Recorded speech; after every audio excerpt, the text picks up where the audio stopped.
এখন যৌবন যার যুদ্ধে যাওয়ার তার শ্রেষ্ঠ সময়। এই তরুণী ছাত্র সমাজ শুধু 2024 সালের জুলাই আগস্টে ভূমিকা রাখে নাই। এই তরুণ ছাত্র সমাজ 1971 ভূমিকা রেখেছে, 47 ভূমিকা রেখেছে, 52 আন্দোলনের ভূমিকা রেখেছে, 90 স্বৈরাচার বিরোধী আন্দোলনের ভূমিকা রেখেছে। এই ছাত্র সমাজই আগামী দিনে তারা ঘোষণা করবে তারুণ্যের প্রথম ভোট ইসলামের পক্ষে হোক। এই ছাত্র সমাজ ঘোষণা করবে ছাত্রদের প্রথম ভোট ইসলামের পক্ষে হোক। এই জন্য আমরা তরুণ এবং ছাত্র সমাজকে নিয়ে আজ এই আয়োজন করার প্রয়োজনীয়তা অনুভব করেছি। এই তরুণ এবং ছাত্র সমাজ ঘোষণা করবে যে তরুণ ছাত্র সমাজের ভোট হয়েছে 2008 সালে, সে আজ পর্যন্ত ভোট দিতে পারেনি।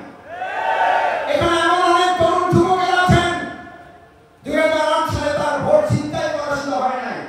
আমার আগে একটু বক্তা একজন বলেছেন এই বাংলাদেশে দামি একটা নির্বাচন হয়েছে, শুধু দামি নির্বাচন হয় নাই, দামি নির্বাচনের মাধ্যমে একটা দামি সরকার হয়েছে, দামি সরকারের মাধ্যমে একটা দামি বিরোধী দল গঠন করেছিল। এই দামি সরকার এবং দামি বিরোধী দলের লোকেরা শুধু রাতের দিনের ভোট রাতে করে নাই, আমাদের ভোটারদেরকে দামি ভোটারে তারা পরিণত করে আমাদের একজনের ভোট আরেকজনের দিয়া আমাদের নাগরিকদেরকে দামি নাগরিকে পরিণত করেছে।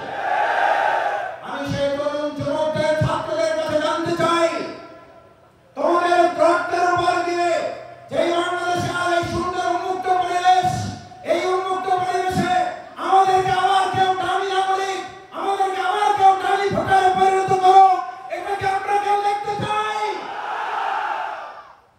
যদি দেখতে না চাই তাহলে আজ এই প্রোগ্রামে আমি পুলিশ প্রশাসনের দৃষ্টি আকর্ষণ করেছি। সকালবেলা আমাদের শিক্ষার্থীদের সাথে যারা শত্রুতা করেছে, আমাদের অভিভাবক শিক্ষক মন্ডলীকে রাস্তায় গাড়ি থামিয়ে নামিয়ে অপমান করেছে, আমরা ঘৃণাভাবে প্রত্যাখ্যান করছি এই পরিস্থিতি।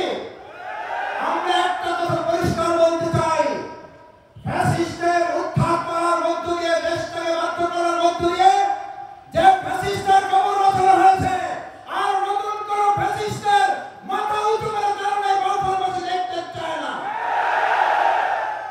কনকদিয়া ঘটনার সুষ্ঠু তদন্ত দাবি করছি। কনকদিয়ায় আমাদের এক ভাইকে গুলি করার হুমকি দেওয়া হয়েছে, সুষ্ঠু তদন্ত করে তাদের গ্রেফতারের দাবি করছি। আমাদের মুখের দিকে তাকিয়ে হয়তো আপনাদের মনে হইতে পারে এই টুপিওয়ালা লোকগুলা, এই দাড়িওয়ালা লোকগুলা ভালো ভালো কথা বলে, সেটা সত্য হতে জানে না। আমি একটা কথা ছাত্র জীবন থেকে বলে আসছি, আমরা মসজিদে নামাজ পড়ানো শিখেছি এই ছাত্র শিবিরের কাছে। এই ছাত্র শিবিরের কাছে বিশ্ববিদ্যালয়ের সবচেয়ে বড় সন্ত্রাসীদেরকে শায়েস্তা করতে শিখেছি আল্লাহর উপরে ভরসা করে। বিশ্ববিদ্যালয়ের পরিচালনায় সন্ত্রাসীদেরকে শায়েস্ত করে বাম ফেলে নতুন করে আর কোনো সন্ত্রাসীদেরকে সহ্য করা হবে না। এই তরুণ যুবকদেরকে বিগত 17 বছর তারা তাদের হাতে তুলে দিয়েছিল অস্ত্র, আমরা তাদের হাতে তুলে দিয়েছি আজকে ক্রেস্ট এবং কলম। আমরা তোমাদের অস্ত্রের জবাব ক্রেস্ট এবং কলম দিয়ে দিয়েছি। সুতরাং আজকে যদি আবার কেউ আমাদেরকে এই কথা বুঝাইতে চান, অস্ত্র দিয়ে আমাদের কলম এবং ক্রেস্টের মোকাবেলা করবেন, ভুল পথে হাঁটছেন। কল্যাণ হবে না, বাউফলবাসী এটা ভালোভাবে নিবে না, নিচ্ছে না। আজ বাউফলবাসী রাস্তায় রাস্তায় বলেছে, আমাকে ভাইরা বলেছে, আমি 2-3 বার এখান থেকে কোনো কারণে বের হয়েছি, অটো রিক্সায় উঠেছি, গিয়েছে, আসছি মেহমানদের প্রয়োজন। অটো রিক্সার আমার সম্মানিত ভাইরা বলছে, কেউ ভাই বলছে, কেউ স্যার বলেছে, আমি বলছি আমাকে স্যার বলেন না। বলে স্যার আমাদের ঈদ তো 7 তারিখে হয়নি। আমি কয় তারিখে হয়েছে? 8 তারিখ। বলছেন 8 তারিখে হয়নি। আমি কয় তারিখে হয়েছে? 9 তারিখে হয়েছে। বলছেন 9 তারিখে হয়নি। আমি কবে ঈদ হয়েছে আপনাদের? বলছে আমাদের ঈদ হয়েছে স্যার আজকে 10 তারিখ। কেন? বলছি ঈদের আগের দিন, পরের দিন, তারপরের দিন আমাদের বাউফলে এত অটো রিক্সা সম্ভব হয় নাই। আজকে এত অটো রিক্সা এবং গাড়ি নিয়ে আমরা যখন আসছি, কোনো ক্ষেত্রে আমরা সন্তানদেরকে বলেছি তোমাদের টাকা দিতে হবে না, তোমাদেরকে আমি নিয়ে যাবো। কোনো ক্ষেত্রে অভিভাবকদের বলেছি আপনাকে টাকা দিতে হবে না, আমরা সন্তান